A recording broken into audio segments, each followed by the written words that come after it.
Alors, nous avons l'honneur et le plaisir d'accueillir à l'Université de Thessaloniki notre collègue de l'Université Libre de Bruxelles, Thierry Lenain, qui va nous présenter the trophy effect outline for a semiological approach in English. Je passe la parole à mon collègue Yoka pour présenter notre invité.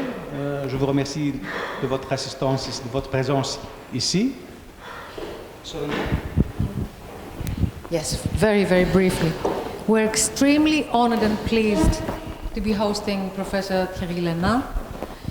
Professor and writer Thierry Lenain, a native of Belgium, he has connected his philosophical, aesthetic and historical studies and teaching with the Free University of Brussels from the early 1980s. Ever since the publication of his PhD thesis on ludic reason and Nietzsche, he seems to have always worked along a philosophical and historical path along the edge of art, which is also the title of one of his publications. This path along the edge of the concept of art and the category of art and the related concepts of authenticity, aesthetic merit, taste, creativity, appreciation, social context, has produced, besides studies on Jean-Paul Sartre and phenomenology, extremely fecund inquiries into ape painting and animal aesthetics, historiography and humor, and what Thierry Lenain has called the modern religion of authenticity. The discussion of the authentic and the fake, the forged and the prototype, is an important pillar of his work. His arguments, his close readings, his analytical insights are now spreading beyond academic circles of art history, philosophy, and semiotics, reaching Greek lay readers through the translation of his seminal art forgery, Plasta Erga Technis, by Kardamitsa editions a few years ago. Translated into the English lingua franca in 2011, this title has catalyzed how we understand and talk about forgery, and more specifically, how we discursively approach forged objects, how we frame questions of forgery and questions of authenticity.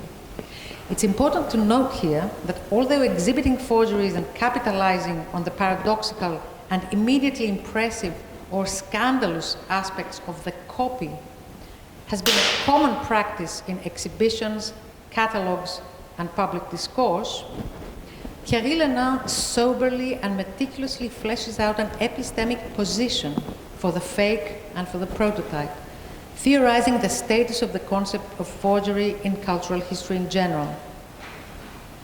The forged objects differ from the so-called art objects, the objects of the artistic category, in that they cannot be judged primarily by the social, the political, the cultural, the aesthetic, the biographical connotations of their style or their form. Forgery is first and foremost a specific, historically situated narrative process of deception. It is the performative labor of a specific deceptive intention. This subject matter will be discussed tomorrow in Athens at the Superior School of Fine Arts in a talk organized by the Association of Art Historians. Today, here at the SemioLab, we are looking forward to discussing another topic, again greatly relevant to both our memory studies and monuments courses at the interdepartmental postgraduate program in semiotics, and to our undergraduate modules on the culture of commemoration at the School of Architecture. The trophy, tropeon, is a highly symbolic visual entity originating in Greek military rituals. The trophy tradition is very much alive today in objects associated with today's sporting, hunting, and all kinds of competitions, the football cup, the Oscar statuette, the head of a wild animal on a wall. It raises several questions in regards to commemoration practices and their history in the Western world, but also to the anthropology of war rituals and war in general, the ethics of war, but also to the actual validity, and I think that's what is more interesting to our students, the actual validity of the current historiography of monuments that does not take into account This triumphal but also discursive and ethical gesture of the trophy, a gesture that addresses the complexities of conjoining war on the one hand and memory on the other, through a dialectics of victory and regret for defeat, killing and respect for the dead. So let us listen to Thierry Lenain. Does it work? You think it works? Yes? Okay. Well, thank you very much, Leah, for this nice presentation and for having invited me here and arranged everything. I'm all the more grateful to you that you took the risk of having a non-semiotician address an audience of seasoned specialists in semiotics. I'm feeling a little bit, more than a little bit, intimidated, the more so as I'm facing the gallery of the portraits of the great ancestors of the discipline, Roman Jakobson, Umberto Eco. That Eco is smiling at me. I'm not quite sure of what the smile means, but let's make things clear from the start. The word semiological that I foolishly dared to include in the title of this presentation should be understood in a very loose and general sense. What it points out to is mostly a perspective. It's a mere point of view allowing for a few basic observations regarding the peculiar ways in which a certain type of signs called trophies generate meanings. My hope in coming here is that you will help me with more technical concepts to specify those observations further. The concept of trophy is quite familiar to everyone. In a general way, we all know what trophies are, what they consist of, and what they mean. We know that they consist of material objects meant to signify victory and to be displayed as such. And probably the first kind that jumps to mind is the sports trophy, because we see them all the time, if only in football competitions. Right after that well-known category, hunting trophies will probably be mentioned, like stuffed heads of animals, deer antlers, etc. And then we'll think of war trophies. As you Greek scholars know better than I do, the word itself and its equivalents in most European languages come from the Greek tropaion, which being adopted by the Romans became tropaion. The notion and its reference originated historically in the early classical period, somewhere near the beginning of the 5th century BC, or maybe a little bit earlier. Metaphorical occurrences accepted, tropaion specifically designated a rough military monument made with arms taken from a defeated enemy and put on a pole or a tree trunk right after the battle. And apart from these three categories, sports, hunting, and war trophies, we may consider that any kind of competition may involve trophies, always with the same basic purposes. But beyond that, things tend to become very complex. Apart from cups, animal heads, and weapons, are there no other kinds of objects susceptible of being used to make trophies? Is it only objects, by the way? How exactly are those things staged on the social symbolical scene to fulfill their functions? Then, what are those functions, apart from the most obvious ones?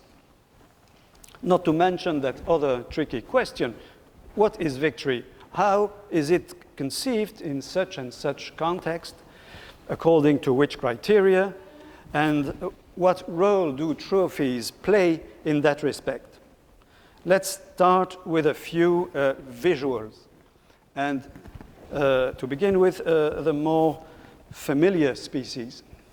This photo was taken on June the 21st, 1970, and shows the great Brazilian football champion Pelé brandishing a metallic object. The photo captures a moment right after the victory of the Brazilian team over Italy in the World Cup final.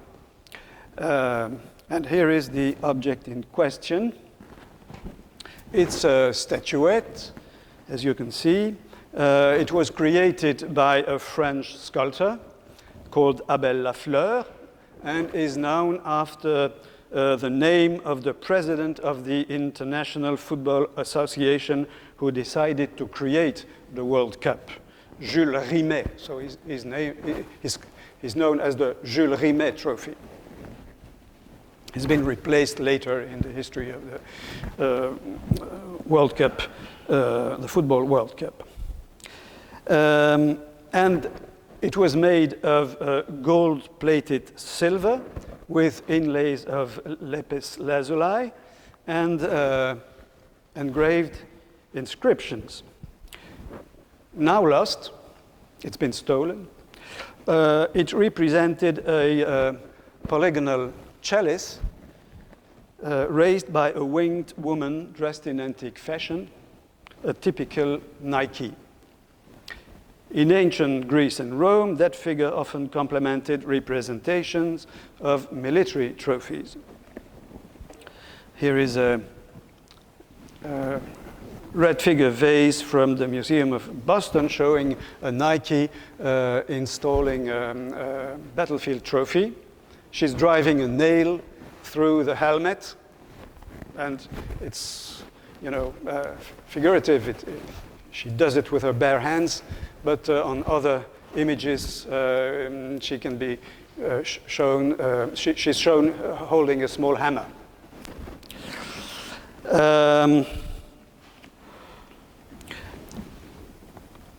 Another example here, a Nike inscribing a shield, and right beneath her is a battlefield trophy there.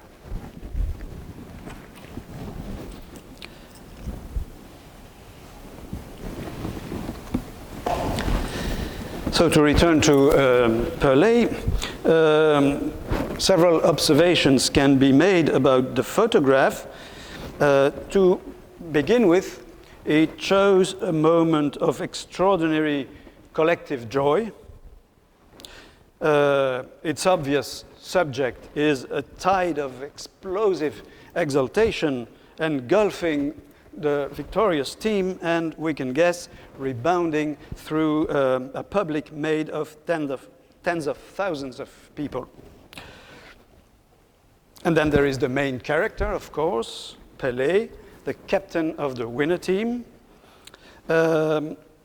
He's raised in triumph, right behind the flag, maybe the Brazilian flag. And he himself raises the trophy above his head. That gesture of raising, made twice in this case, is extremely recurrent in similar circumstances. Raising the winning captain and raising the trophy before a crowd of spectators are absolute classics after significant competitions. The gesture can be interpreted as combining two functions. One is straightforward, the display of the trophy.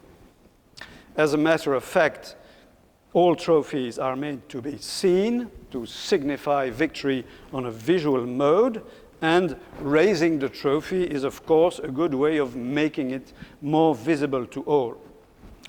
The other function cannot be defined in such practical terms, and is considerably less self-evident, I would say. So much so that those who make the gesture probably ignore that its origins are lost in a very distant past, and that it has something to do with religious rituals. Sometimes, however, that implicit and elusive quasi-religious meaning comes to the surface. This happens when a winner standing on the podium crosses her or himself, or dedicates the victory to God. Formally, the act of raising the trophy in sports competition is strongly reminding of the gesture of the Catholic priest raising the host and chalice during Mass.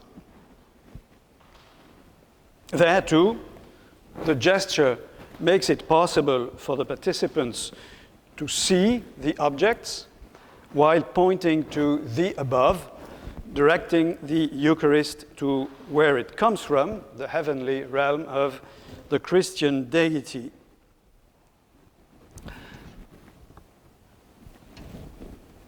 The history of that gesture, or more exactly of its representations in art, has been investigated by the art historian Moshe Barash.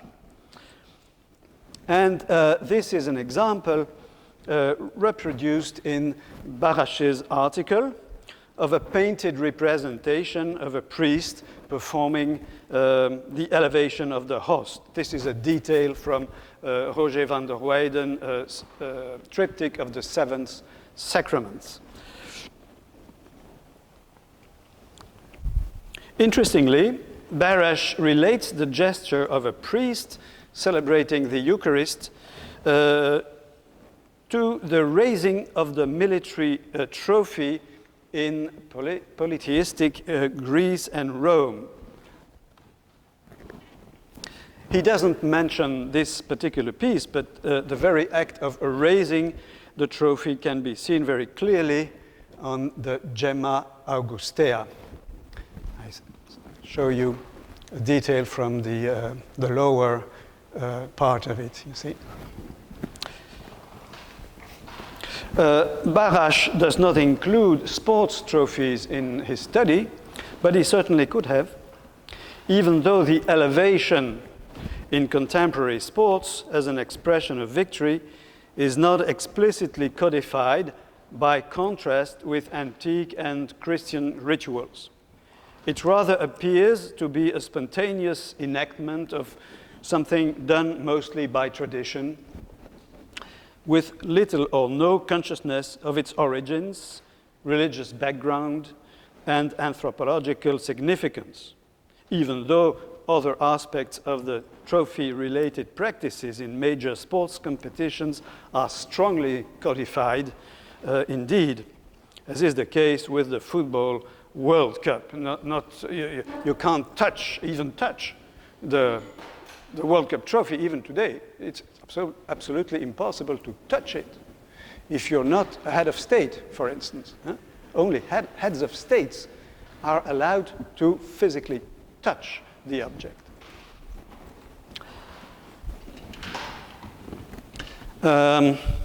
In the case of the Jules Rimet trophy, the sign object is obviously a multi-layered one, as is the act of raising it. According to the historical, religious, and visual culture of the spectator, it can be seen either as a basic symbol of victory or as a symbol of victory articulated via the image of a Nike raising a chalice, with all the antique connotations involved. Apart from military contexts, Nike also is present in images of athletes, as is the case with this amphora from the Getty Museum. It shows the winner of a boxing competition. And that vase itself was a prize allotted to that victorious athlete.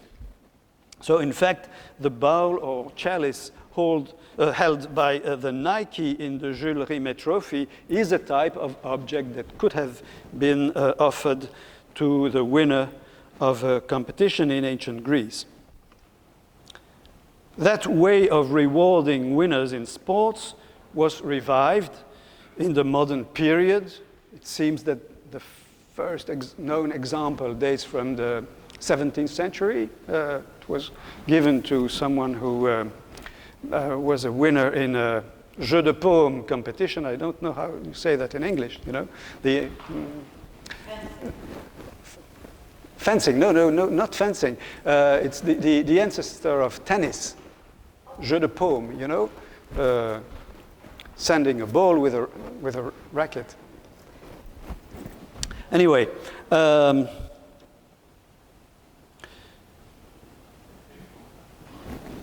what we today call a sports trophy, the Greek didn't call that by that name. It was another term. Tropaion being very specific to battlefield monuments of victory. So what we today call a sports trophy is usually a metallic plate or a vase or a medal or a statuette with an inscription. And statuettes and medals apart, those trophies do not actually present the same level of symbolic articulation as the Jules Rimet trophy. Most of the time, they simply materialize and verbally declare through the inscription the fact of victory, while their precious material or lavish presentation points out to the prestige resulting from that victory. At the other hand of the spectrum, winners in even the humblest competitions, you know, a small ping pong competition or darts or whatever, are usually rewarded with a little trophy in tin plate or chrome plastic. And hence the ubiquity of that type of object bound to end up as a decoration element in bars, offices, private homes, etc. In my country, they're all over the place, really.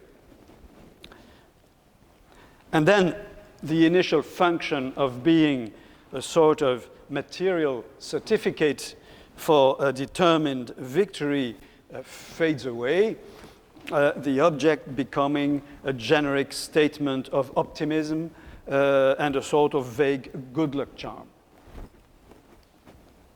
Such was already the case with certain representations of antique tropaia, but more about that later. Let's now say a few words about hunting trophies. They are also ubiquitous. Nearly anybody can take one, or if you don't, you can buy one as a kitschy decoration. And even though recreative hunting, especially when the goal is to take a trophy, is often considered ethically wrong nowadays, hunting trophies remain or become again kind of fashionable. In past centuries, hunting big game and the taking of trophies was an aristocratic privilege that democratized relatively recently. As such, it was given an implicit political meaning. Hunting was practiced by as a recreational preparation to war, or at least as an activity meant to develop faculties that can be used on battlefields. And thus, hunting could contribute to demonstrate the mental and physical fitness of noblemen, mostly men, of course, although women from the high aristocracy occasionally took part in hunting parties. And in that context, the taking of trophies fulfilled an important social political function, especially, of course, when rulers were concerned, as, for instance, the Margrave Karl Friedrich von Baden.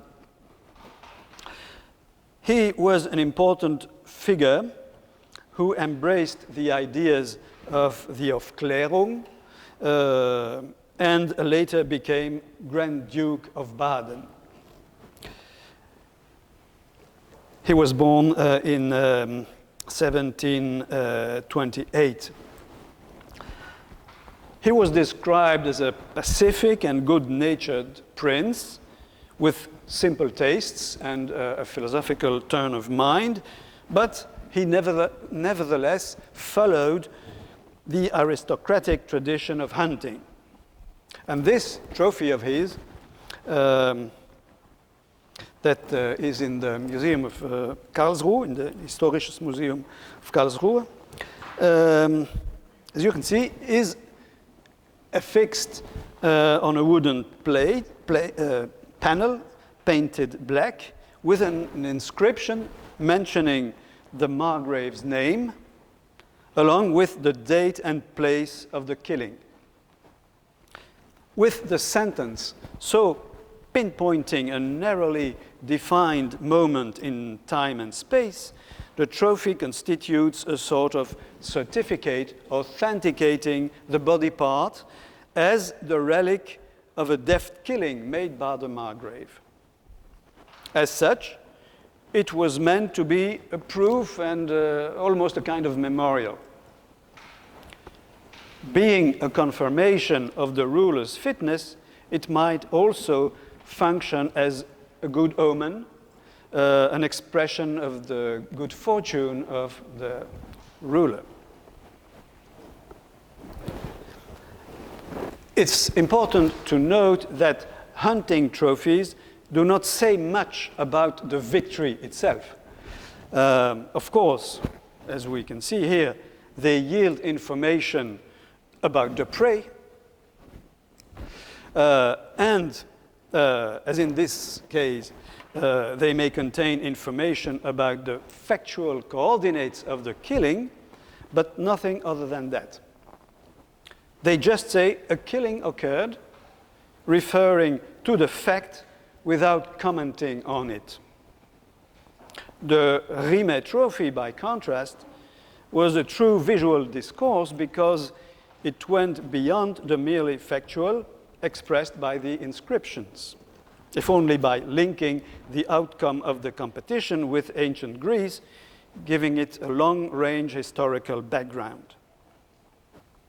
But of course, it would be simplistic and indeed erroneous to consider that non-discursive trophies are just purely constitutive. Not even the most basic trophy can be reduced to a visual sentence, simply stating and certifying on a neutral referential mode that a victory has happened. Nor is it a mere symbol designating the idea of victory in general or of this or that victory in particular. Even when the trophy does not thematize the idea, it gives it an objectified mode of being. And this is very important. The war theoretician Karl von Clausewitz had an excellent way of putting it. Trophies, he wrote, embody the victory. And that physical, bodily presence of the sign itself has semantic and rhetoric effects of its own. Once formulated in the guise of a visible object, the very notion of victory becomes available for physical handling, for example. Like raising or performing diverse ritual acts, it also acquires a durable existence, and in addition to that, it transmutes the inherent complexity of victory into a single visible thing. victories are by essence complex, if not critical moments. Even when the criteria are fully explicit and decidable, as they are in principle in sports and hunting, but not in war, victories come with consequences that cannot always be anticipated.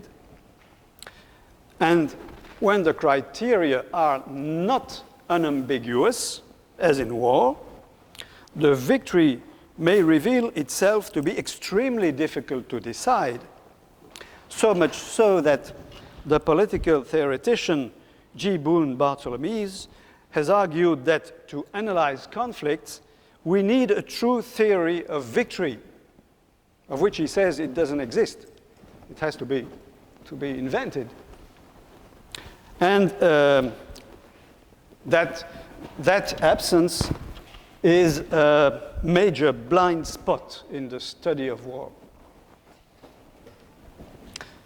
I'd like to propose that, in a way, the trophy acts as a semantic rhetoric tool for locally and temporarily reducing that complexity of victory, at least, of course, within the confines of its relevance as a sign. It represents a kind of synthetic image that makes it impossible to forget or switch off the complexity and potentially problematic character of victory. Someone beholding a trophy is suggested to think, okay, this is it. Here is victory. I can see it right in front of me. That basic function of the trophy can be seen at play in the domain of armed conflicts in particular. In one way or another, the taking and displaying of trophies is a significant part of the process of war, precisely because, apart from all the symbolical meanings that can be associated with those objects, they make it possible to behold a conspicuous, flagrant, glaring, palpable, and undeniable manifestation of victory, whatever victory means, beyond that here and now bodily presence. Clausewitz stressed that the evidence of the trophy may contribute a lot to bolster the morale of an army or nation at war, so much so that it is, in fact, an indispensable complement to other forms of information regarding the situation of feuding parties. But of course, according to the way in which that presence of the trophy is staged, that very evidence may be dangerously misleading too, precisely because it tends to reduce the complexity of it all. What I show you here is a photograph picturing Russian tanks seized by the Ukrainian army in 2022 and exhibited in Prague. Those pieces of heavy equipment had been brought there for everybody to see and take pictures as comforting evidence aimed, among others, at encouraging foreign support. Very recently, 2 or 3 weeks ago, the Russians did the same, by the way, exhibiting Ukrainian tanks in Victory Park in Moscow. And that kind of display takes place in most, if not all, armed conflicts. Such was very much the case in World War I, for example. Here you can see planes and pieces of artillery taken from the German army and shown in the Square of Honor of the Hôtel des Invalides in Paris in October 1918. Here in the Place de la Concorde in Paris, same date. And in those impressive displays, we must consider that the sheer number of the items that are presented is of itself a half symbolic expression of the scope of the victory. It's only half symbolic because it's real, of course. It's the number testifies of important events on the battlefield. And such was already the idea behind the iconography of the pile of arms widespread in ancient Greece and Rome. Here you have also a panel from the column of Trajan. I showed you another one before. I didn't say what it was, but it comes from the column of Trajan. And you can see here the tropaeum, and at the foot of the tropaeum, a pile of arms. And the motif of the pile of arms, even without the tropaeum, is quite widespread, which is interesting in terms of structural analysis, because you have a combination of the uniqueness of the tropaeum, the monument, and the idea of plenty, the great number of arms, on the other hand.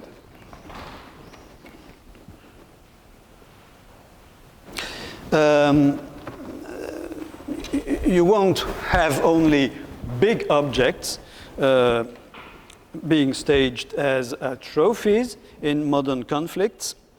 Flags and banners are among the most significant spoils of war, as they have been in centuries and were already in ancient Greece and Rome. And of course, they make for excellent trophies because they identify the defeated enemy or unit and are considered sacred by them. So if you take something like a flag on the battlefield, it's really traumatic in itself. Other than flags, smaller objects can also be staged as trophies. Here in the Hôtel des Invalides, right after the end of World War I. Other than flags, you see here a cannon, shells, and even uniforms. So small objects, in this case not so small, but in other cases even smaller objects that can possibly be taken by individuals and brought back as souvenirs. Even though in principle, according to current military law, objects taken from the enemy on a battlefield belong to the unit and not to the individuals. Here I show you a photograph of 3 French soldiers, the one in the middle wearing an enemy's piece of clothing, a capote and helmet. And that act of putting on an enemy's uniform amounts to a typically ironical statement, also with a centuries-old history. Sometimes a single object, and not necessarily a big or precious one, is chosen as a telling embodiment of victory. What makes such objects especially worthy of being seen as trophies is the link between the object and its owner or the occasion when it was taken. This is a Glock 18 pistol, and in fact, it belonged to Saddam Hussein. Saddam Hussein had it with him when he was taken out of the rat hole where he had hidden after the invasion of Iraq by the US forces in 2003. And as you can see, it was put in a frame and presented to the President and Commander-in-Chief, George W. Bush, and then put on a wall in a room next to the Oval Office in the White House. So really, the sanctum sanctorum of the state. I don't know if it's still there, if Obama left it there or not. I should phone Joe and ask him. This framing of the object is typical of a core property of nearly all trophies that I've already mentioned. They are meant for display. And this distinguishes military trophies from booty and sport trophies from prizes. In sport competitions, the winner is usually rewarded with a prize, typically an amount of money, and with a trophy. So the distinction is made evident. You have both things. Booty is defined by the fact that it's taken from a defeated enemy to be used rather for practical uses or sold just to make money. But of course, if booty of a part of it is displayed and staged so as to be seen as embodying victory, then it becomes trophy.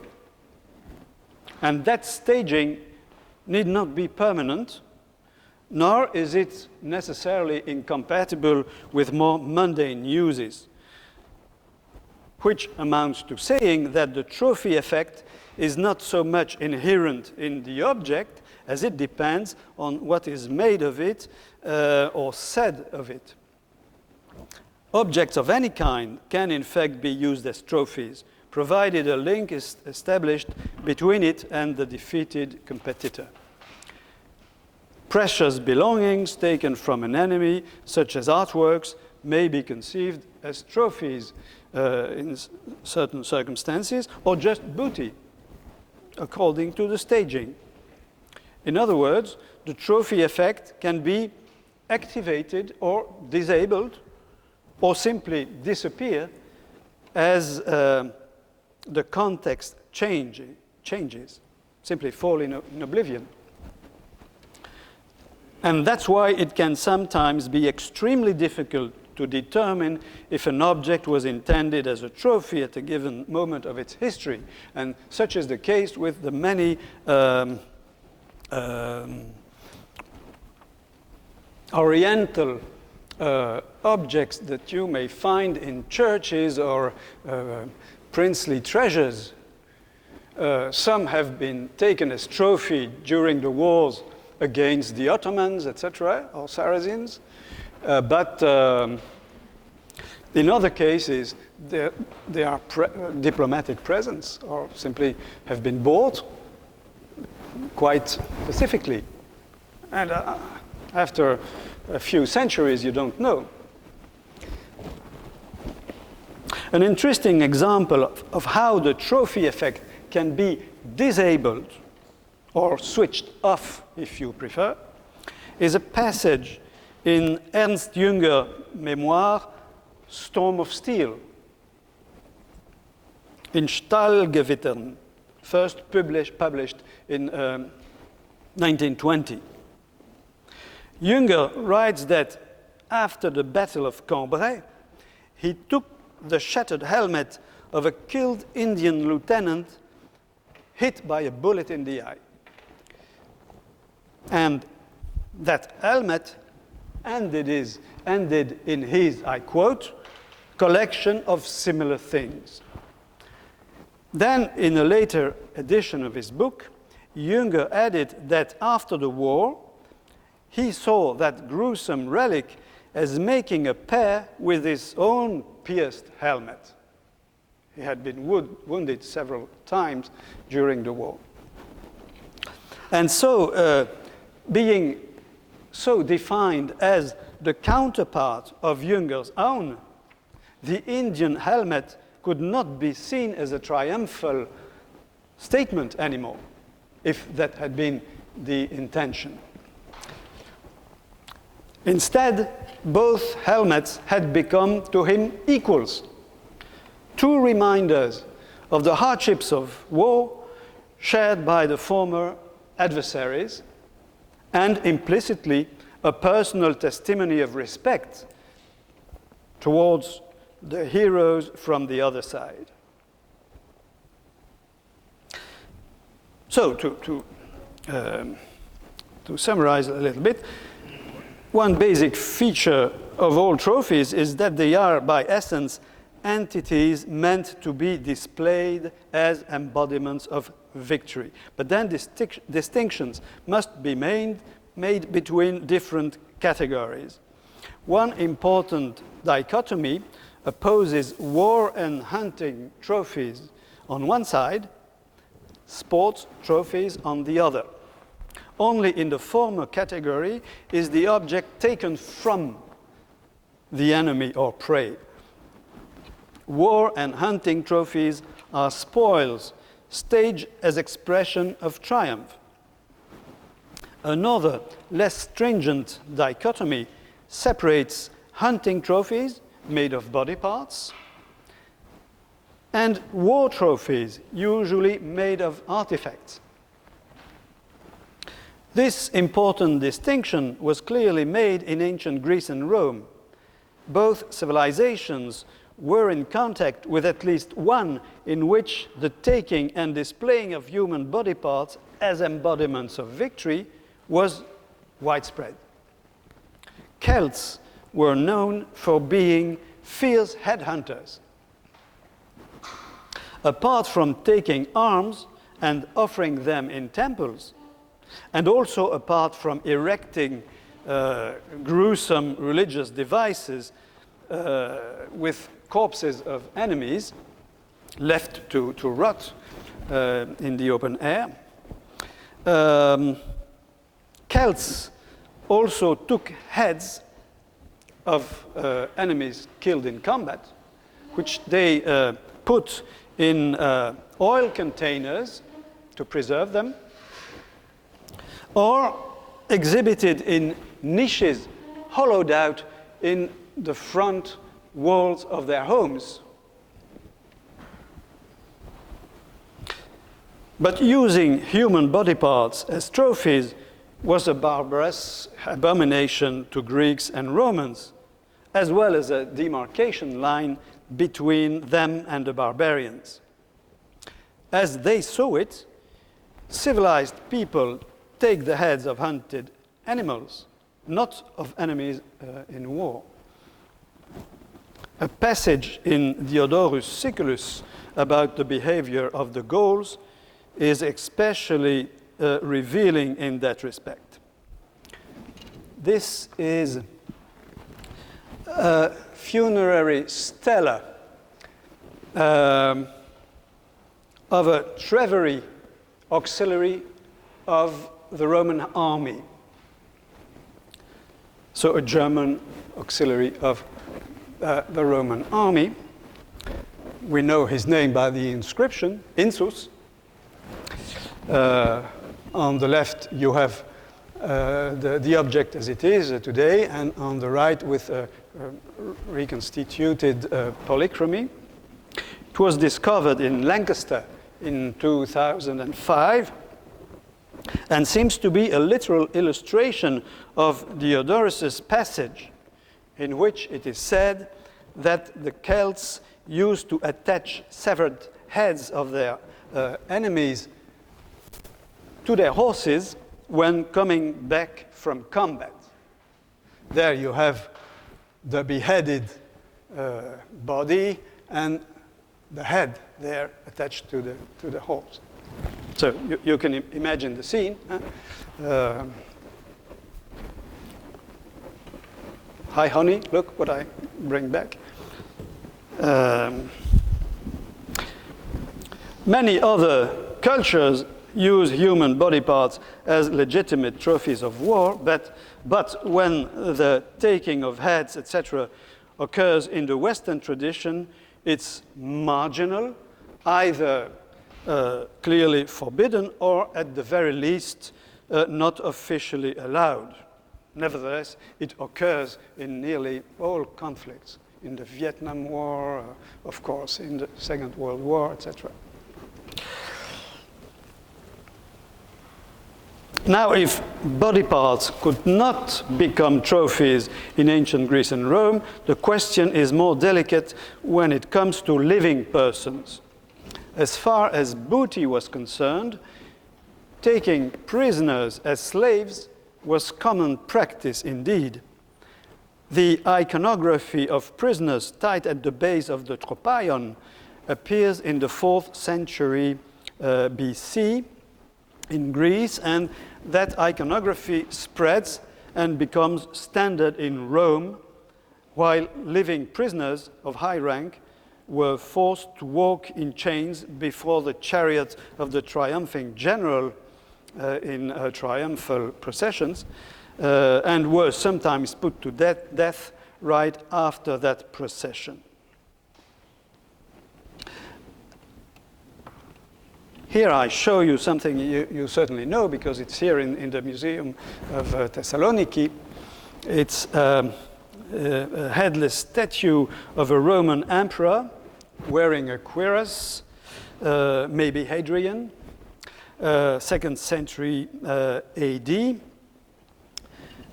with the motif of the Tropaion installed by 2 victories and the captive enemies tied at the foot of the monument.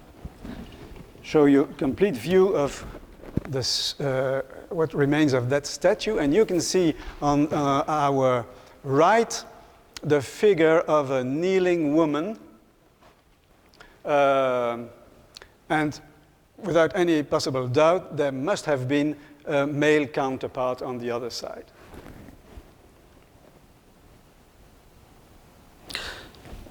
The motif of the captives tied to the trophy comes with different variants.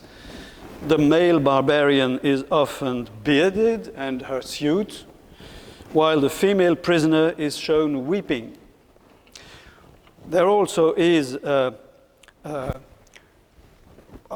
just said it, but we don't see the full face of the female prisoner, but judging from the expression of her eyes, she is lamenting on her unfortunate condition.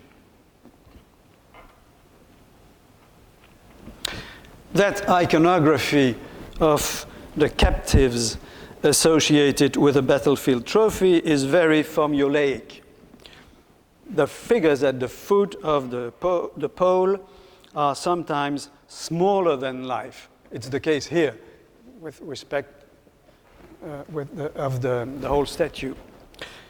And the fact that they are smaller than life indicates that their meaning is symbolic and not referential. But in other cases, we certainly may consider that the image is a more or less literal rendering of a real-life situation involving true living persons. Here I show you a relief from the architrave of the Temple of Apollo in Rome. That temple existed in ancient times and was in fact rebuilt by a man called Caius Sosius. So the temple was called the Temple of Apollo Socianus. And that Caius Sosius was an army general and a supporter of Antony. And he decided to rebuild the temple after an important victory that had earned him a triumph in Rome. So the relief, in fact, immortalizes in stone the triumphal procession, keeping a record of it. And it includes a scene that you can see here with a tropaeum and 2 living captives tied to it. This time they are not smaller than life. And the whole thing is carried on a sort of large stretcher. And maybe what we see here is the aides preparing to lift it, to follow the procession. Now I'd like to dwell a little bit on the specific case of the military trophy as it was introduced in classical Greece and then adopted by Rome. What makes it especially significant and relevant is the fact that it was a highly codified kind of trophy, both with respect to its visual appearance and as the central piece of a victory ritual. I guess that the issue is well known here, but I nevertheless must start with some basic information. In its original form, as I said, the tropaeon was a rough monument composed of a wooden pole on which the arms of a warrior from the defeated army were hanged. A votive inscription was put on it, identifying the 2 armies and the god believed to have allowed the rout of the enemy. What I show you here is a nice little miniature tropaeon used as an ex voto and deposited in a temple. The helmet probably missing, but it gives you an idea of what it looked like, with the greaves attached underneath and an anthropomorphic general appearance.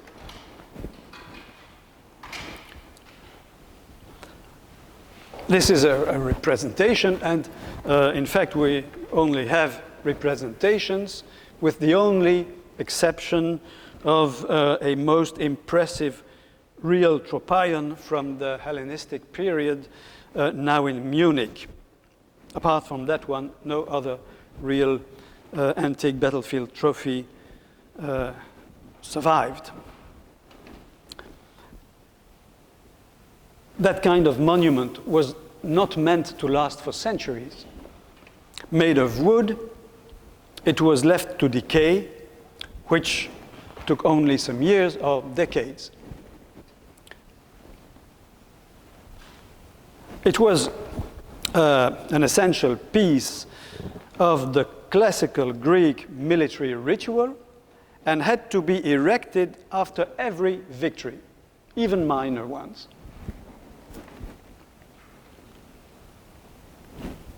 And preferably at the very point where the opposing army had been routed and had begun to give up the ground. The word itself may be translated in English as the thing of the rout. And that rudimentary monument had 2 main purposes. One was the official declaration of victory. Once raised for all to see, it meant that the battle was over. From that moment on, the defeated party was supposed to acknowledge defeat and could ask to retrieve its dead and wounded, which in principle was always accepted by the winner. More than that, in fact, the erection of the tropaeon was an indispensable condition to the surrender of the vanquished, as well as a manifest and indisputable proof of their defeat. As long as the tropaeon was not put on the battlefield, there was no victory. There was just the rout of one party. But the rout of one party could very well mean that that party would regroup and come to fight back. So it was still open in a way. But from the moment when the tropaion was erected, in principle, combat ceased completely.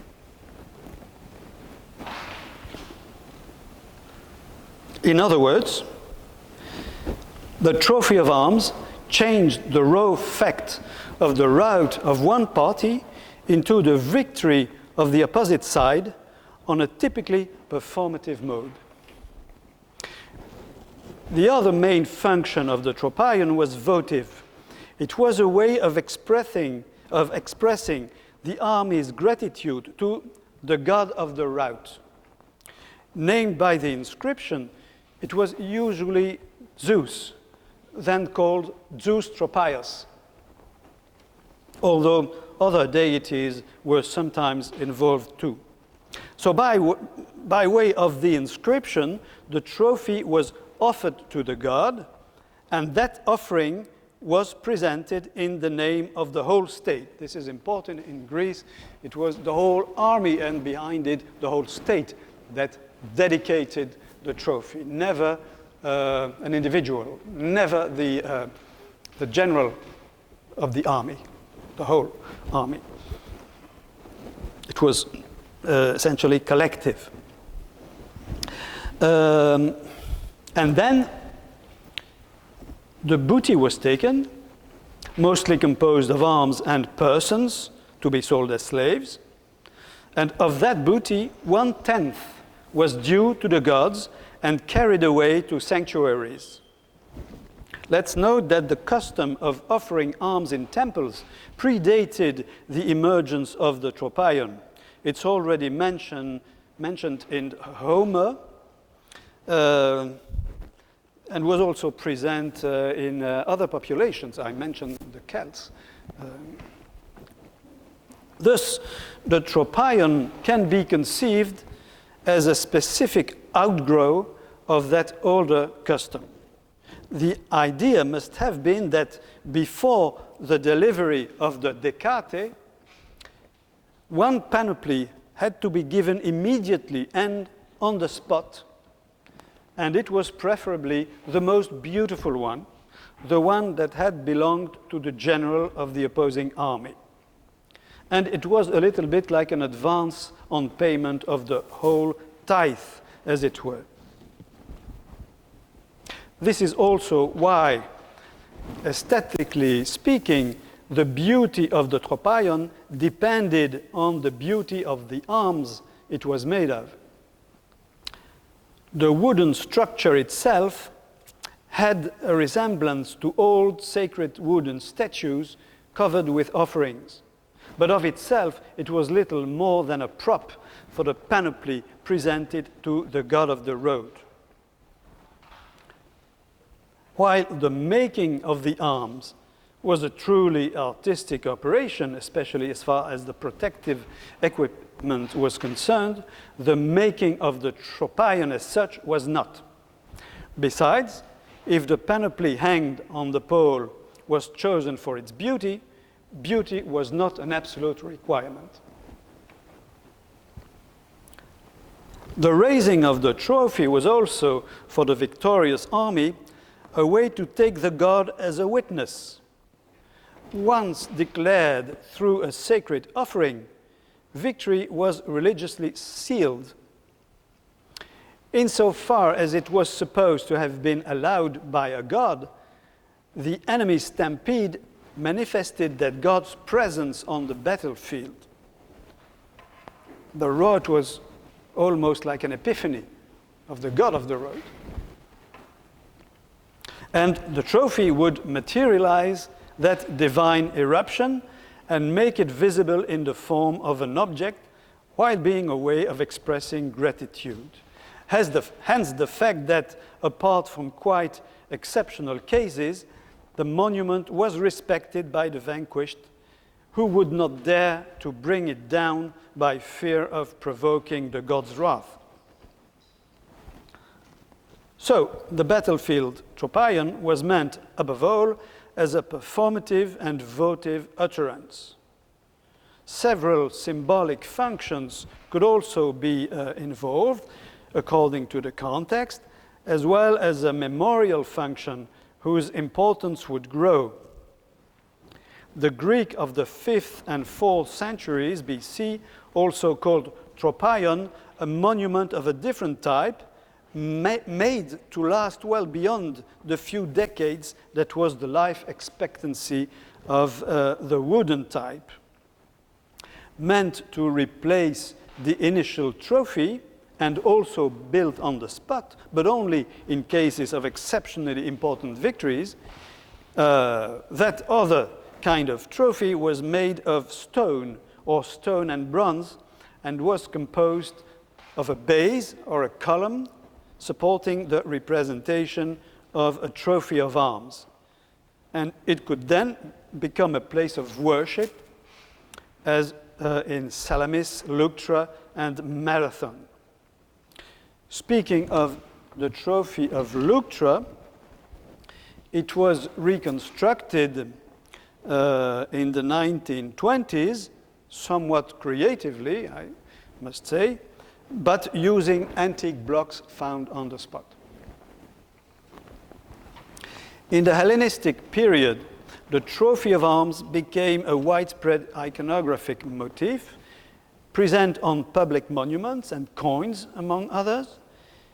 It will even become a paramount visual tool for the Greek and Roman triumphal iconography.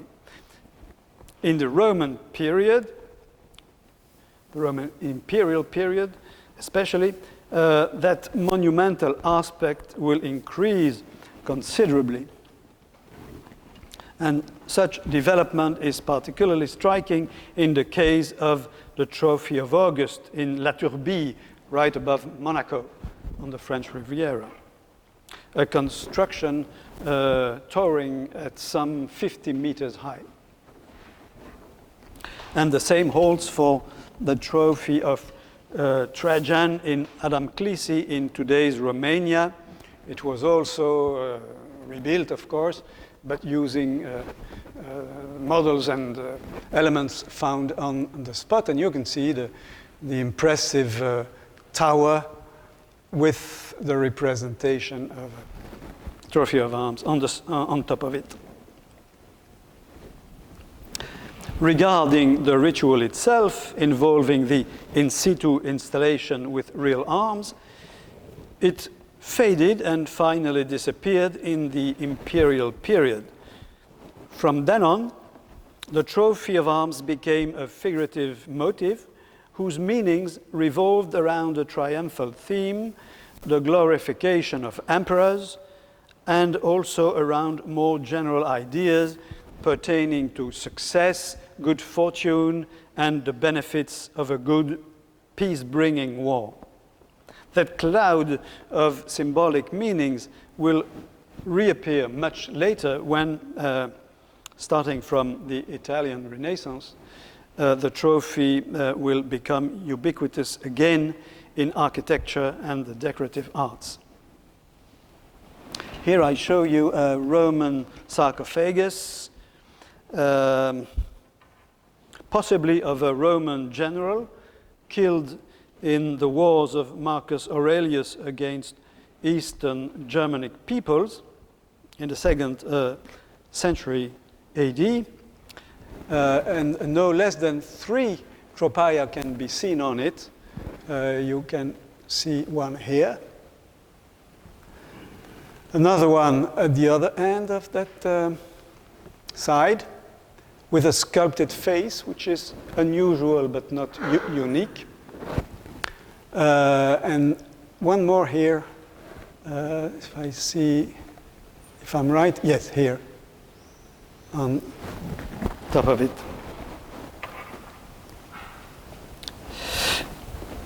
But you can also, so this is probably the sarcophagus of a general. So the link between the trophy and the identity of the deceased is evident. But in other instances, it's not.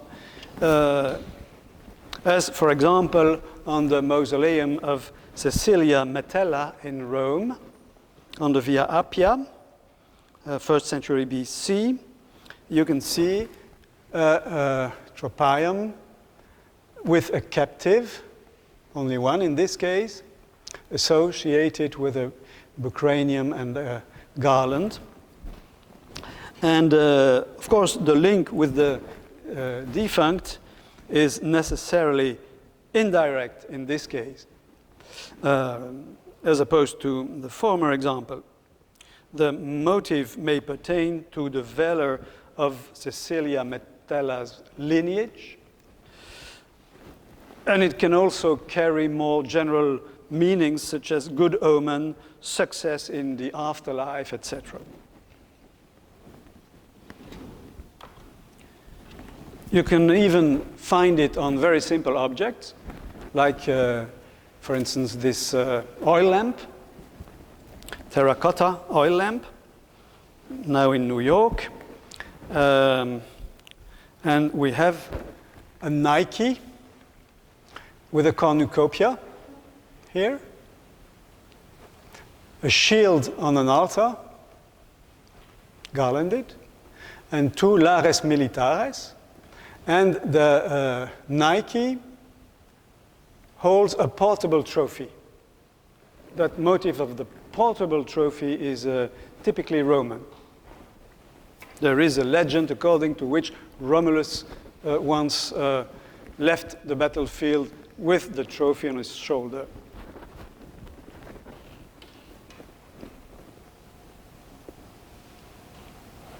And the association of both motives, the trophy and the cornucopia, is likely to allude to the prosperity resulting from victory.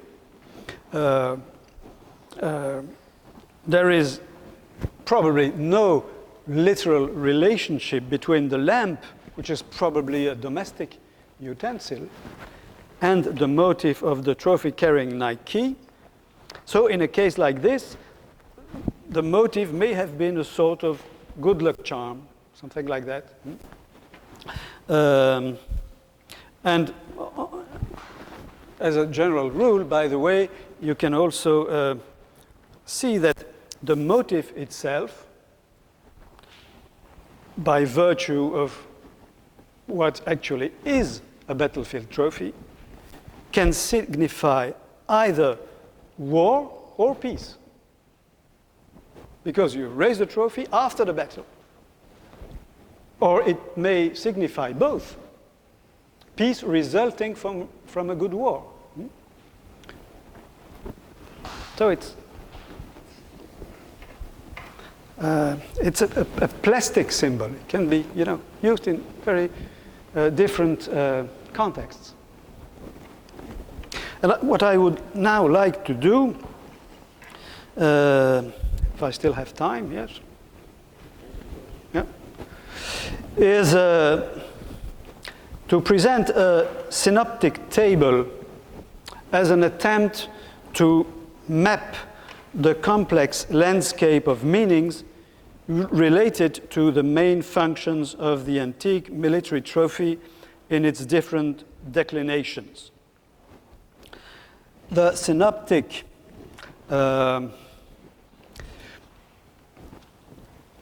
includes neither the context-dependent symbolic functions nor the metaphorical uses of it.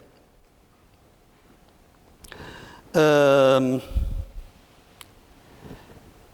let's be honest, it's not a very easy job to communicate through that synoptic in an oral presentation. I've done my best to be as clear as possible. The table, you have only the first part of it here. It was too long to be put on a single slide. The table comprises 3 columns. The first one on the left is a list of the trophy's main functions. The second column corresponds to the functions related to the real battlefield trophy, meaning the in situ wooden item bearing a real panoply. And then on the right side, you have various kinds of represented trophies, as they can be seen on monuments, vases, coins, etc. Only some of those functions are identical to some of those of the real mode, of the real battlefield trophy. It goes without saying that the representational mode opens another semantic space, stretching even beyond war-associated notions, as we have seen. Represented trophies may, albeit rarely, replace the actual item in situ. It's the type of the monumental stone trophy that we've seen. And in those monumental, non-ephemeral substitutes, the commemorative function is much accentuated. And the possibility for a represented trophy to fulfill such and such functions depends on the type of object considered and on its use. Only a number of those types indicated by those numbers are listed on the table, since exhaustivity is not the point here. First, you have the monuments replacing the actual trophy in situ. Then you have the motive as it may appear on public buildings, funerary monuments, or sarcophagi.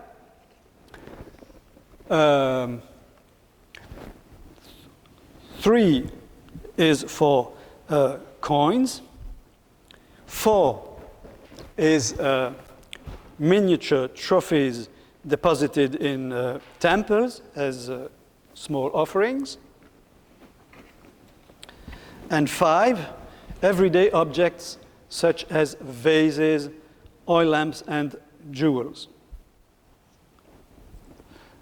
The table also distinguishes between the functions that are always fulfilled in first-degree trophies or monumental substitute,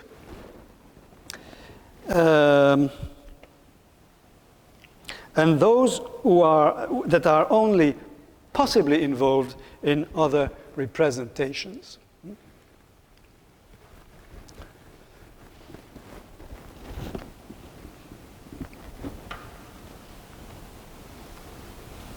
So, if we take the table, we can see that all trophies are iconic signs, since they all represent something. What do they represent? I wrote an article about that. It's a tricky question, because on the one hand, it looks like a soldier from the defeated army that would have been raised from the dead, as it were. But on the other hand, you have Greek authors who say that the tropion is an image of the god of the rout, an image of the god, not at all of an enemy. So, tricky question. I cannot go into that today. Most represented trophies have an aesthetic value, but not necessarily all of them. Anyway, I put it in bold purple.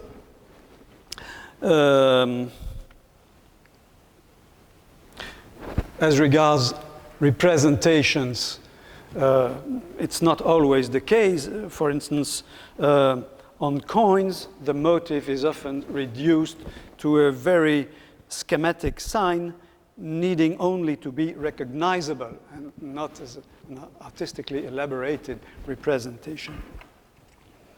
As for the real battlefield trophies, as I said, their aesthetic presence depends almost exclusively on the beauty of the weapons hung on the pole. It's a little bit more complicated than that because, in fact, the wooden structure looks a little bit like primitive statues, primitive, old, and very sacred statues, xoana, or bretas, to use a rare Greek word. Something rough, something primitive, but very sacred. And on the other side, you have the weapons, which are shining and modern, if I may use the word, you know, shining, beautiful, something that might be called agalma in ancient authors. Agalma is also a beautiful statue, see? So it combines two antithetic components, the rough, primitive, and sacred, and the beautiful, modern, shiny object. Another essential aspect of the antique military trophy is its deictic function. Actual trophies or their substitutes refer to the group of persons who have raised them in personalized versions that appear in the Hellenistic period and then in Rome. It may be an individual claiming victory for himself. And on the battlefield, so it's us or me. And on the battlefield, it also refers to the place. The place, the very place of the rout. In other instances, is the very place of the first shock between the two armies. And also, the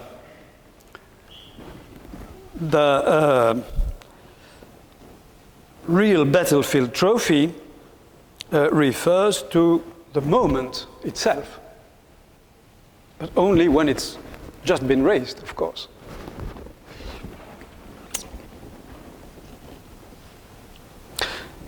Only the first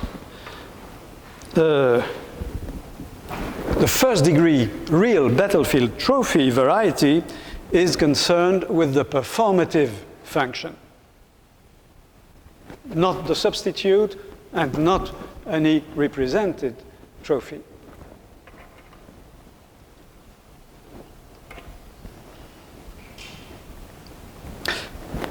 But actual trophies and monumental substitutes alike possess a votive function, as do miniature images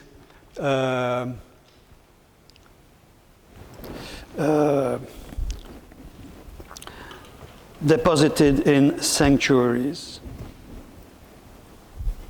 In principle, the certificating function, being proof of victory, does not belong to any other type than the real battlefield variety and its monumental substitute, although the question might be raised in respect of coins. The motif on a coin may be considered maybe as a proof that a victory has happened, because the currency is emitted by the power. So by that very reason, it's self-certified, if you wish. All varieties are commemorative in nature, except maybe everyday objects, miniature offerings, and in some cases funerary monuments, when the trophy motif appears to carry no other meanings than that of a lucky charm. And an important point is that all trophies, real or represented, are clearly meant to elicit emotions, some very strongly, others less so. And those functions are polarized to the extreme, of course, depending on the situation of the beholder across the dividing line between winners and losers. A sign of pride for the winners, a monument of shame for the losers, as Thucydides and Xenophon both say. In the extended uses of the motif as it appears on small objects or sarcophagi, the emotional element inspires comforting thoughts, hope, confidence, the enjoyment of peace, etc., etc. Closely related to that emotional power is the conative function. Trophies are intended to prompt action. They are inspiring examples of manly valor, resoluteness, courage in the face of death, self-sacrifice, etc. And the admiration for the feats of those who erected them must lead to a will to emulate them. As Demosthenes has it in the last sentence of his discourse on the liberty of Rhodians, I quote, "Reflect then that your ancestors set up those trophies, not that you may gaze at them in wonder, but that you may also imitate the virtues of the man who set them up." Some types, mainly the real battlefield trophy and its stone substitute, could be used in elaborated ritual contexts, not counting the act of offering it to the god of the rout. And another function still is paying tribute to the victor, be it the army, the state, or an individual. And it is potentially in tension with the votive aspect. The votive act is something that is quite ambiguous, because it may, of course, point to the entity that you want to thank for something. Let's say God. But it also points to you. And this is why in churches, like for instance in the church in Paris, Notre-Dame-des-Victoires, where you have an incredible quantity of ex-votos on small marble plates like that.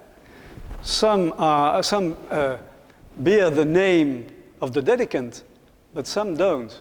Probably because those people didn't want to be perceived as putting themselves in evidence in the house of God, you see?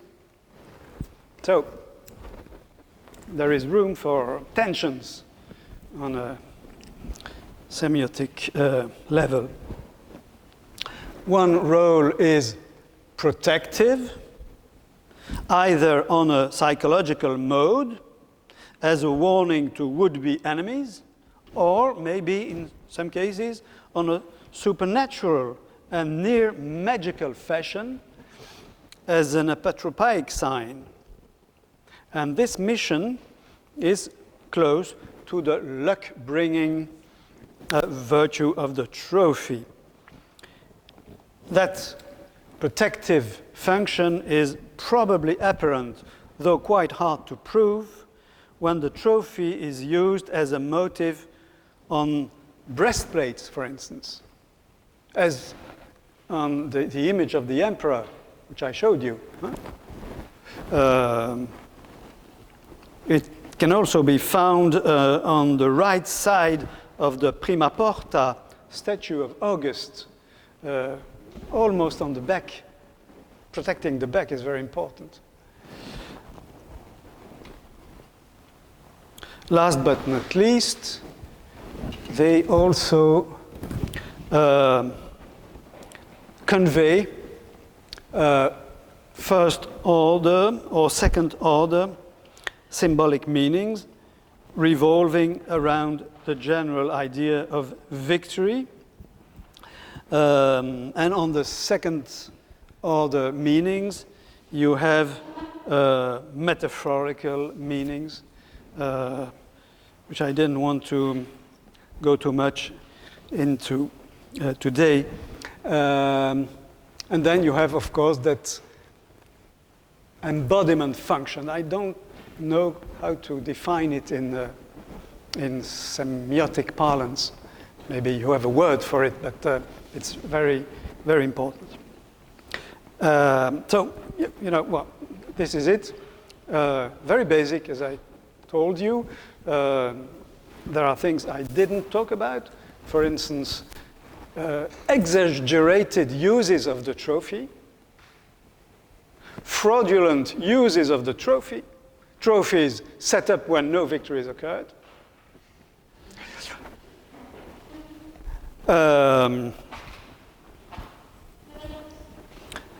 And the discussions that may result from it, and also the suspicion that may come with the act of raising a trophy. Is it a real trophy? Is it deserved or not? It's ambiguous. It can be disastrous if people don't believe you. See? That's another story. Thank you very much for your patience.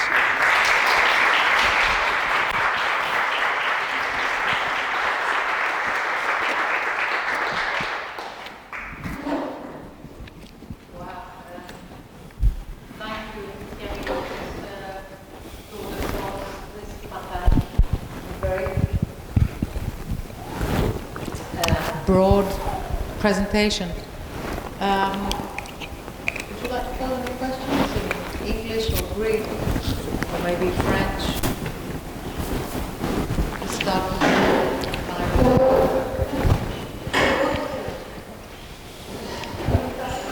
I will try in English. If I have any problem, Leah will help. Yeah, no problem. Okay. Thank you very much for the presentation. I was thinking about the incident of the guns, the melting guns, and use this for a trophy. The melting guns, and use the melting guns for a trophy. Maybe say it in Greek and then it will be translated, because I don't. My English is not so good either, so.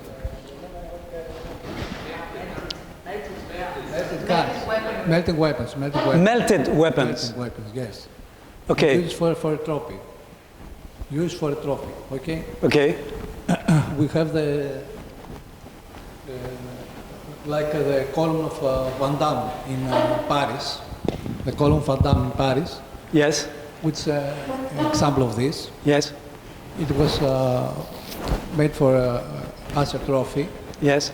And then it has a lot of other uses. Right. And I think there is a very For example, how is the memory is connected with the use of a trophy? Right. Because it was a memory for the communards, let's say, of the military past of France. But I'm thinking of another use of a trophy in contemporary art. Mm-hmm. Another example, something which I will call a counter trophy. A counter trophy. Counter trophy, yes. It's an example of a Colombian artist, Doris Salcendo, who uses the melted weapons from FARC, the Colombian guerrilla, when they made the peace agreements with the military of Colombia. Right. And he made with this counter trophy a monument about peace. Okay. Okay, thank you very much. Well, yes, it's an interesting topic. The use of metal to make things with a tropaic meaning, not maybe as trophies as such, but objects with the idea of triumph associated with it is common. In the 18th century, in the context of the war against Ottomans, it's been made several times. There is a big bell in a German church somewhere. I don't remember exactly where it is. I could find it back, but a very big bell, you know, that was made with molten cannons from the Turks. And there is an inscription around the bell that bears testimony to it. So it's not the object itself, it's the matter, it's the stuff. It's interesting because you may have the same phenomenon in the domain of the Christian relics. Some relics are in fact an object made with the matter of something else. And in those cases, it's very important to bear a memory of it, because once it's done, you don't see it anymore. And so the staging is all the more important in those circumstances. There's a whole topic around that, you know. For example,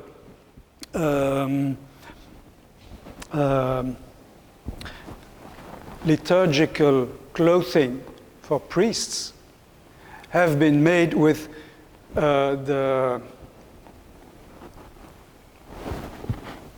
textile of Turk tents in the context of the Ottoman wars. And the question is that it's not always simple to decide if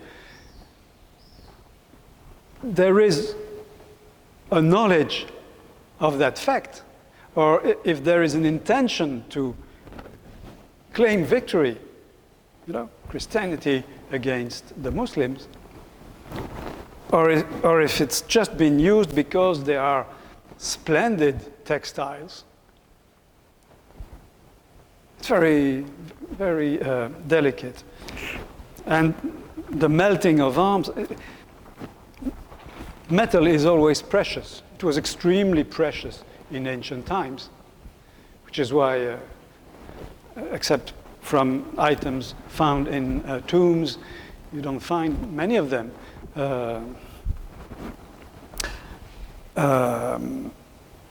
But even in modern times, metal is precious in a way, and so it's always tempting to reuse it.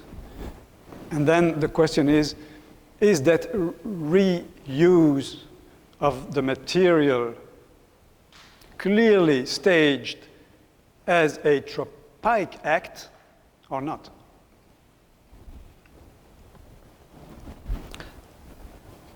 Can be very tricky to decide.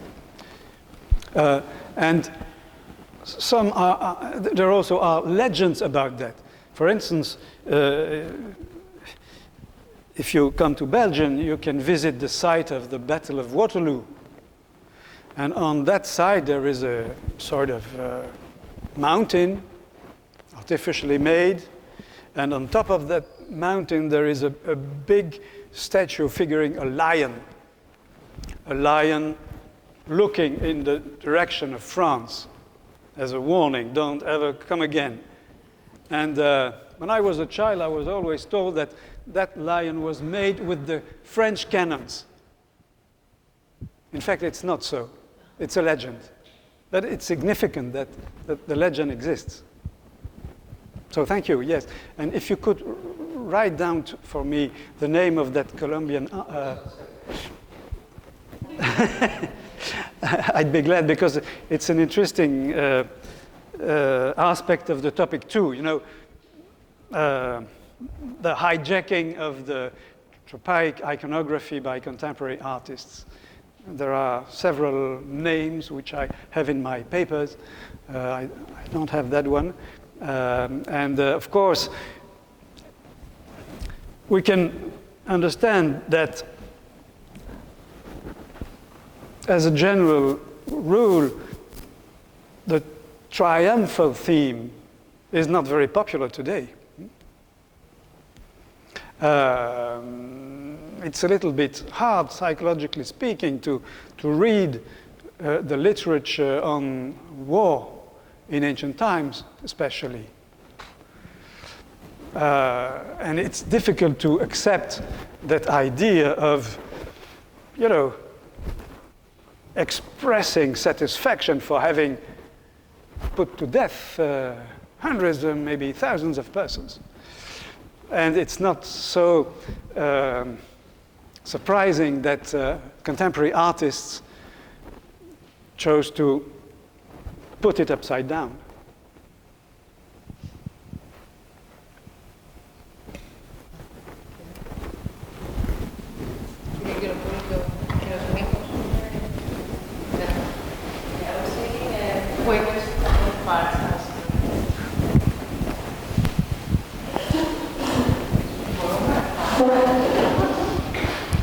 Ναι, λειτουργεί.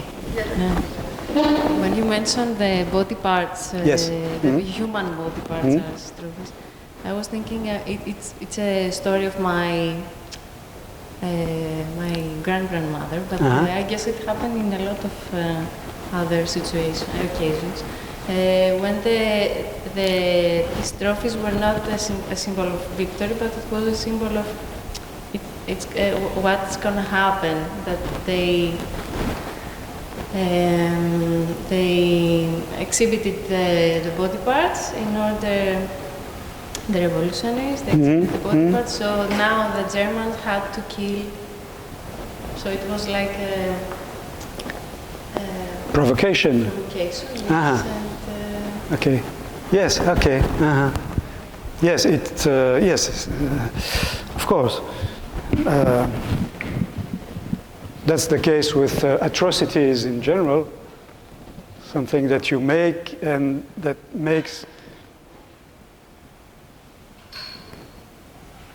forces your adversary to respond, to act. Yeah. You can't remain idle if something so horrible happens. Yeah.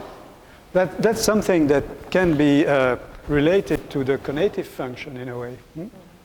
It's different, but it forces you to action. Yeah, right. Thank you. Okay, thank you.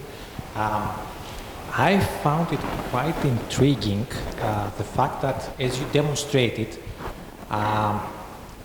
trophies can be very different between them. Some of them are made of weapons, some can be everyday objects. Their functions are completely different.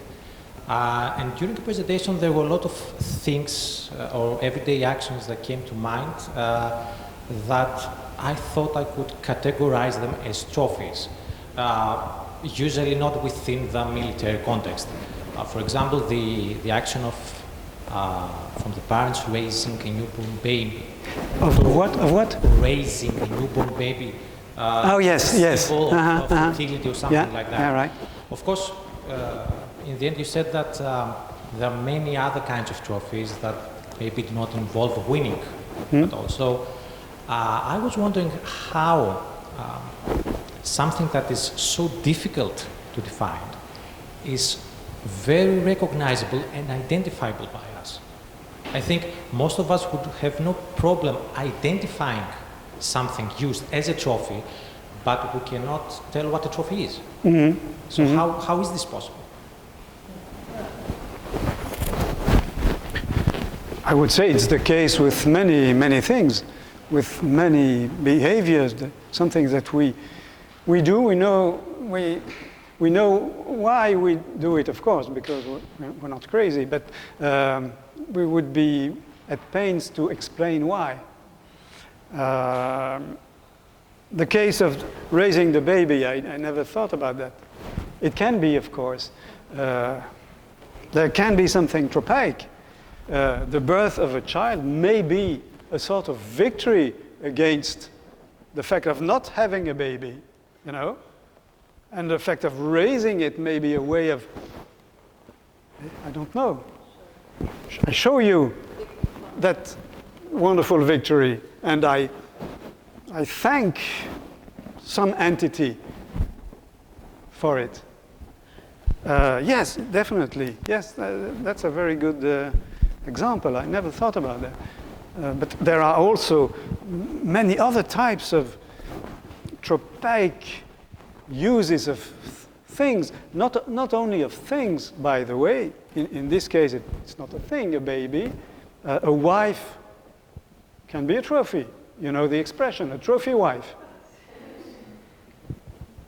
Melania Trump is a good candidate, I think. They don't even sleep together. It's just for showing. You know?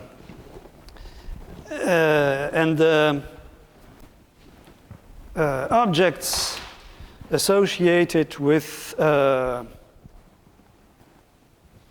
erotic seduction, that also exists.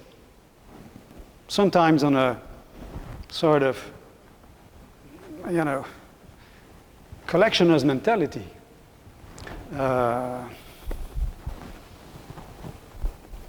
There is a very interesting passage in Madame Bovary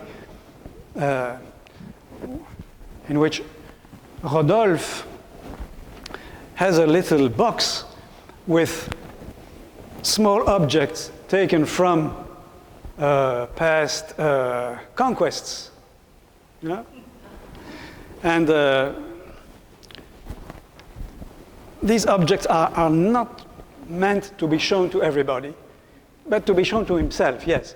From time to time, he looks at them and remembers those victories. And the whole scene is narrated as happening right beneath a hunting trophy hanging on the wall, which is, you know, which is clear as crystal.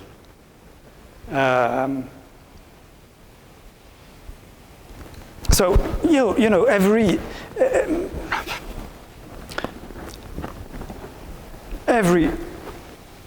object or being that can be shown as the result of a victory or a success can potentially be a trophy.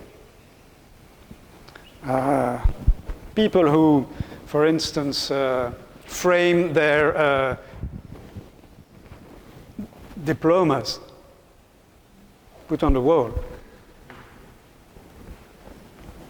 I had a colleague who was very impressed by that. He had seen that in an American university and told me, wow, all those degrees from Harvard, put on the wall. So this is why the fact of being a trophy is extremely context dependent. It really is a matter of intention and of staging.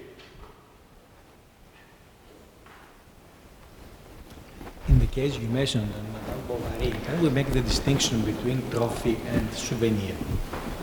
Yeah. Sometimes it could be both, sometimes Right. separated. Right, right. Yes. But in the case of Rodolphe, who is depicted as a womanizer, yeah. But the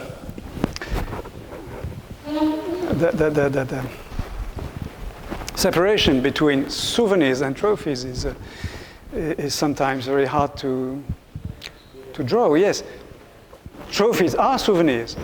If we take it back a little bit, along the same lines, I find it really interesting that you use all these archaeological, anthropological, and literary sources in order to discuss, investigate and discuss functions at the end, social, cultural, communicative functions. So I wonder, because I think it's very interesting for us, and this echoes also the questions that you have received today. It's really interesting for us how we can discuss the historical lineage, the origin of monumental culture. For example, there's Hans Belting's fantastic theory of the funerary mask, of the death mask. Or there's a similar parallel tradition that sees monumental culture in Greece starting with the funerary sima, the funerary sign, like the grave. The trophy is a different triumphal line, monumental line. So we see that we can think of the functions as even at the beginning having both these meanings, the triumphal and the funerary sacrificial. Right, right. The baby is also part of the sacrificial gesture, right? It has both the triumphal line and the sacrificial. Absolutely. Yeah. Absolutely. It's really interesting that Yeah. Western culture begins with these two meanings that are enmeshed. Yeah, right, absolutely. I said that in classical Greece, the offering of the battlefield trophy is always collective. So the name of the general is never mentioned. But next to the trophy, you could have a stela with the names of the deceased. And those are individuals. And they are referred to by their names. So, you know, there is an association between the trophy and paying homage to the dead. Memory, yes. It's not in the confines of the same object, but the stela and the trophy are next to each other. So they are related in one way. Distinguished from each other, but associated with one another. And it's extremely complex, of course. But you have to adopt, I think you have to adopt a completely decentralized approach. You cannot focus on the object. You have to consider the whole pragmatic context, really. And this has a great effect on memory stuff, how we think of the origin of monuments. Yeah. The history of the monumental and commemorative gesture, like commemoration is not one single thing. It has all these different roots and meanings. Yes. Also, another set of questions, unless we want to pose a question, I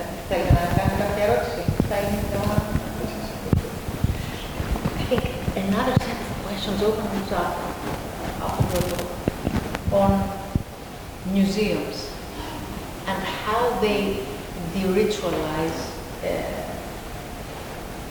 material culture and objects. For example, one might even think of ethnographic museums in the 19th century or war museums in the 20th century Right. as killing off, switching off, as you said, as you call it, switching off all these ritual elements. Absolutely. Yeah. Actually taking trophies and turning them into didactic or commemorative or educational props, right? I couldn't agree more. It's very interesting to see how that switching off occurs. Deleting the triumphal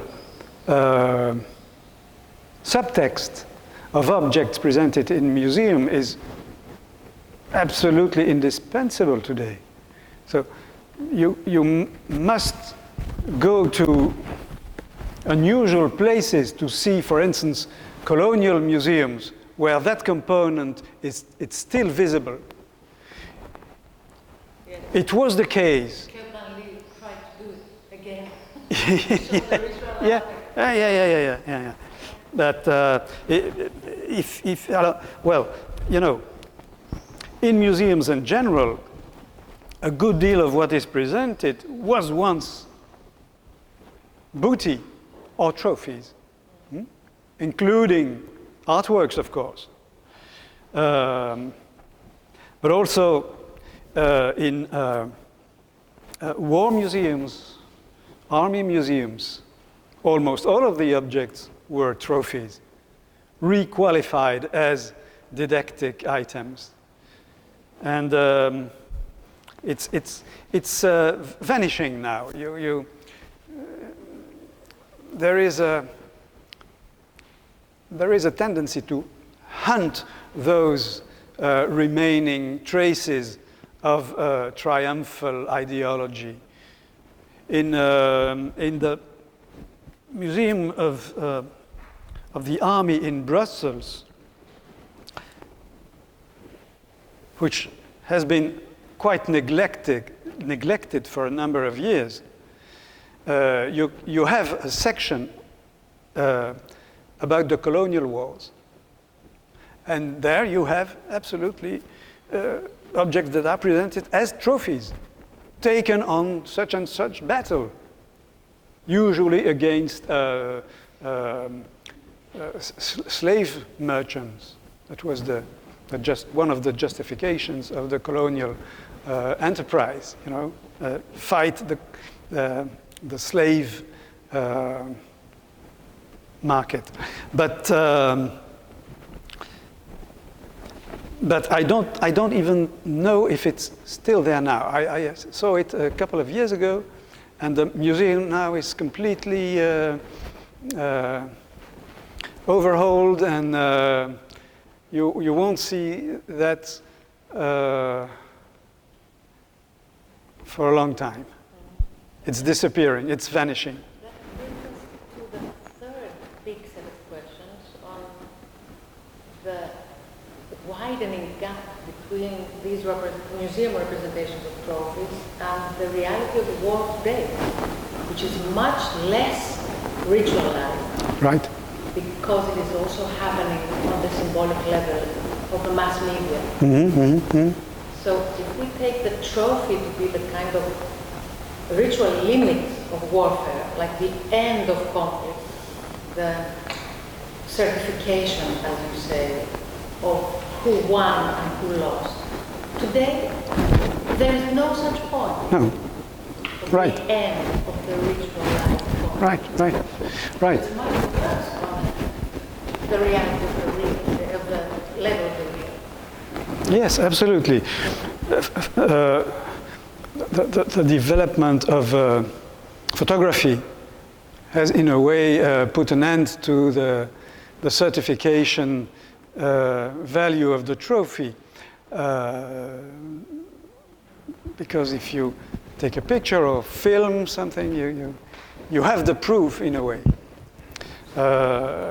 Yes, but still, there must be something special to the embodiment, to the material side. Because even today, even if it's not useful at all, we still take trophies. The pistol of Saddam Hussein is a case in point. It won't mean as much. No, but still, it's still attractive and fascinating, and it tells something. Yes, powerful, yes. It still tells something. What exactly?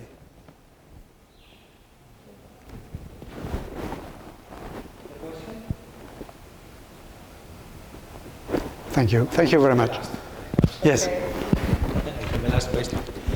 Especially in Western cultural systems, we have the trophies for participation. Mm-hmm. Some kind of consolation. Yes, right. Yes. In these cases, according to your classification, you can speak about what is the dominant faction. It is the emotive faction or the symbolic faction that is the dominant. This is my question. Probably both, I would say. Yeah, probably both. Yes, there is a tendency to give a trophy to every participant, especially in schools. When I was a boy, it was still customary to offer something to the first of the class, but not anymore. Receiving something is, of course, both symbolic and emotional. Yes, but if we adopt Jacobson's classification, a lot of functions can coexist, but only one is the dominant. This is the question. Yeah. I don't know if you can answer. No, I don't. Small try. You can try. Yeah. There is even a saying in French, an ironical saying, le prix du bon camarade, the prize of the best fellow student. Rewarded for the fact that he's kind to everybody. He may not be very clever, but he's kind. And so if someone receives the prix du bon camarade, it's something that is not always very triumphal. So, no, thank you for your question. I can't give you an answer like that. There would be an inquiry to be made to answer the question. An anthropological inquiry should see what happens, question the children, what does it mean to you, etc. Interesting topic. It is a fact that we can observe it in Western cultures, not in other cultures. Yeah. Yes, that's the anti-competition mentality that is typical. Yeah. Everybody offers. Yeah. And also the toxic aspect of the competitive ideology. Yeah. We don't have another question. I would like to thank you once again for your presence here at Aristotle University of Thessaloniki, and I hope to have the joy to have you again in the future and to continue our collaboration with your university. Thank you very much. I thank you. It was a pleasure, really.